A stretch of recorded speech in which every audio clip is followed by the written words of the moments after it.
I did the case study on Miss BM, who is a 60-year-old Caucasian female with Parkinson's disease.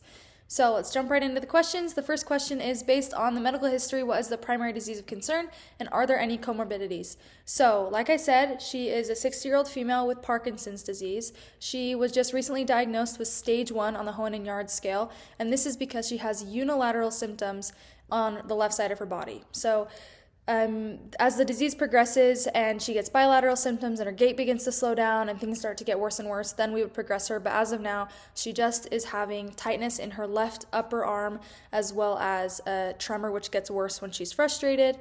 And recently she started having weakness and fatigue, which has kept her from exercising.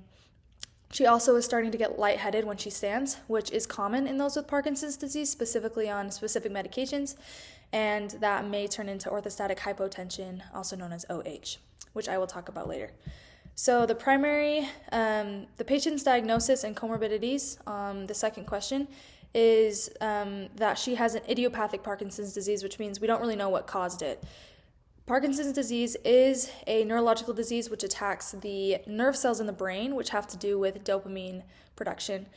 The problem with that is when there's no dopamine, we start to have different neurological issues, and this can be really damaging on things like gait and can lead to a lot of different issues. So comorbidities associated with this include depression, orthostatic hypotension, OH, and cognitive dysfunction like dementia.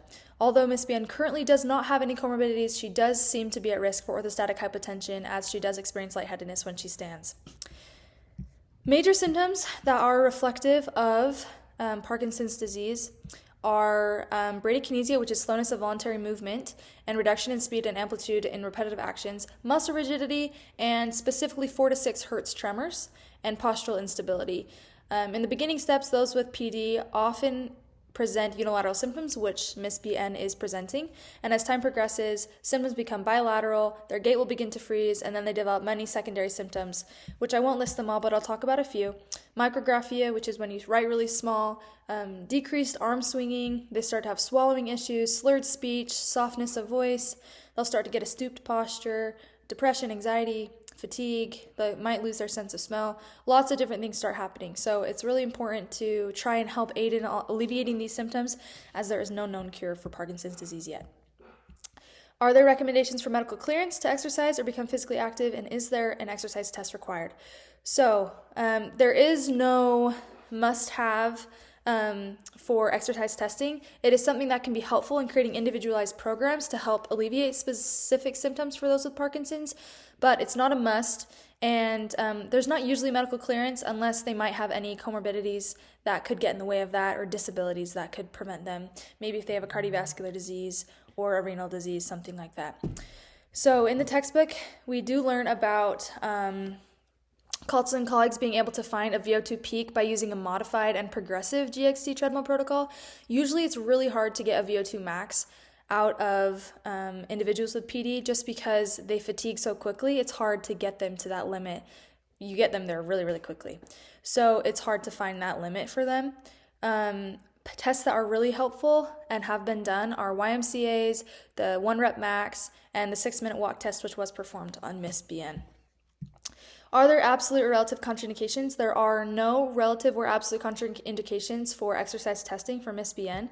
However, in the future, we would expect to see some contraindications such as disability and that orthostatic hypotension. If that were to get worse to the point where she's not able to stand or do a lot of things because of that blood pressure, that could definitely start to get in the way.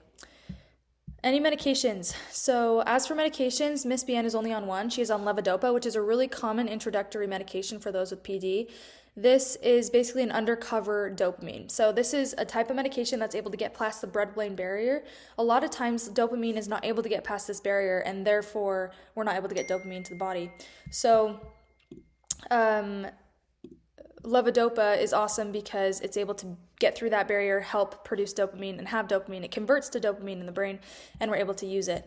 The hard thing with it is that many side effects include nausea, hallucination, sleeplessness, OH, and they're also likely to see motor and non-motor fluctuations. So sometimes it works, and then all of a sudden it's not working, and people start to have this kind of weaning off effect, or where they might need higher doses. It's not doing as much for them as it used to, which can sometimes be problematic. Influence of exercise, the nice thing about it is that it's going to reduce the slowness of movement, so they're hopefully able to move a lot quicker. It's going to increase their range of motion, and they will be able to exercise at an increased intensity, which has been shown to be really effective and helpful in those with PD. Moving on to the next section, we are talking about results from the physical examination or blood chemistry or other diagnostic results. There were actually no blood chemistry or diagnostic tests done, so there's not much information on that. But talking about exercise testing results, these are helpful in creating a more individualized prescription. They didn't do many. They were able to do some 1-rep maxing, and then they also did the 6-minute walk test. And just a note about this, in the textbook it talks a lot about the intensity of training that should be done for those with PD.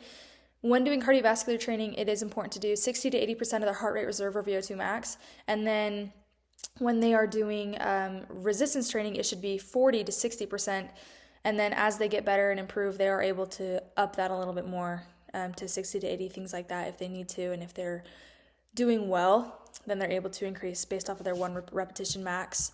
Going into the next bout of questions, we have, based on the information provided, what might you consider when determining whether this patient should perform exercise training, and what benefits would you expect to observe? So it's important to evaluate patient symptoms before beginning with exercise.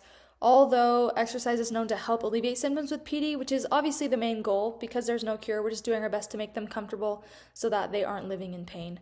If their symptoms are too great though, especially if they're having things like orthostatic hypotension and also joint stiffness can be really difficult. If their range of motion is really limited, doing exercises could be really painful and could potentially be a little bit detrimental for that day. We want to promote exercise as we've seen it be really helpful, but sometimes it might be better to take a day off and to rest. Cardiovascular exercise is known to improve aerobic capacity, resting heart rate, motor symptoms, cognitive function, gait, balance, limb strength, body composition, and quality of life. So there are tons of pros to cardiovascular exercise. As for resistance training, this will obviously help with muscle hypertrophy, neuromuscular function, which is huge, muscular strength, mobility, and reduced instability and gait disturbances. Obviously, anything that can help with gait is huge and really helpful. Muscle endurance training can help with upper and lower extremities. We have flexibility training that can help improve balance, which is very helpful. Balance circumference as well as body composition. When it comes to signs and symptoms, medications, or other items listed that would need to be considered, levodopa can reduce slowness of movement, which can be helpful ultimately in increasing exercise intensity, but it is important to note that because levodopa does have this fluctuating impact on the body, there could be days when they might perform better than they would others, and so just being graceful with that, and then also understanding maybe the day they do testing, their levodopa is acting really well in their body and they're able to perform really well, but then maybe one day when they come in to work out, or maybe when they're working out on their own, it's not working very well, and so they're super stiff and their symptoms might be flaring up, and so being patient and kind of dealing with that limbo is important. So looking at the 12-week program that I created, we obviously want to start really slow, especially where she hasn't been working out in a really long time. So the first 4 weeks of cardiorespiratory exercise, we have her working moderate intensity exercise on a treadmill, walking slowly, and then also cycling. It's really important to know that if she's feeling any dizziness, any lightheadedness, that she should go to a recumbent bike so that we're not risking any, so that she's not a fall risk or any issues that might lead to injury. Going into weeks 5 through 8, we would up it to a little bit more moderate intensity, which will get into 60 to 80% of that heart rate reserve, which for her is 124 beats to 142 beats per minute. And that is when we will start to implement, we'll still keep walking on the treadmill as moderate intensity, but 2 days a week she will be cycling at that a little bit heavier intensity exercise, 60 to 80%. Then going into the last 4 weeks, we would bump her up and try and get her on across the board heavy exercise. Heavy exercise is known to be really helpful for those with PD, and so trying to get her to do that would be really effective if she's up for it and if she's able and capable and we've built up that endurance and stamina. We would obviously give her really good rest time. So if she's able to do a little bit higher intensity and then take rest, and do a little bit high intensity and then take rest, that would be awesome. These last 4 weeks, I also implemented dancing. Dancing has been seen to be a really effective treatment. Not necessarily treatment, but helps those with Parkinson's. Heading into the resistance training, we have starting at 40 to 50% of their 1 repetition max. So we have exercises. We have an upper body and a lower body day. Lower body is really helpful and important for balance and strength, all of the things, and upper body is also really important for those who are starting to get old. They start to use their arms a lot more to help get themselves up. And so doing things like tricep exercises and bench press and different things like that with specifically those with Parkinson's, it's important to do machines, bands, and then just body weight, and so, or dumbbells as well. So I tried to incorporate things that we could use the machines as well as dumbbells to help her out there. And then also, because she's new to weightlifting, it would be 10 to 15 reps rather than 8 to 12. As she progresses, she can go into 8 to 12. Finally, we do have a range of motion protocol as well. We have monster walk, single leg balance, hops. Stretching is really important to help with that rigidity, planks and glute bridges, all to help kind of strengthen her core, help her with balance, and things like that. It is also important to note we're doing one set of everything, and then as she progresses, we are able to up that, but we do want to start with just one set as she fatigues very easily. Discussing issues that might affect her. Obviously, she has a disease that is fluctuating all the time, so making sure she is paying attention to her symptoms, how she's feeling, meeting with her doctor often, making sure everything's okay is really important.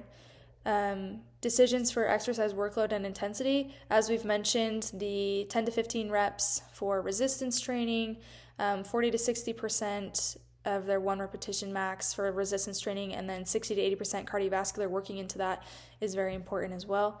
And then finally, what are some other education things that we might do? Further fall prevention is something that they recommend to all those with PD. As she will progress in her disease, it is really common for them to start losing their balance, having gait issues, things like that. So making sure she's aware. And then also, as her cognitive function depletes, incorporating activities that can help her stimulate the brain and help her with memory and dual tasking would also be very beneficial. So that is the case study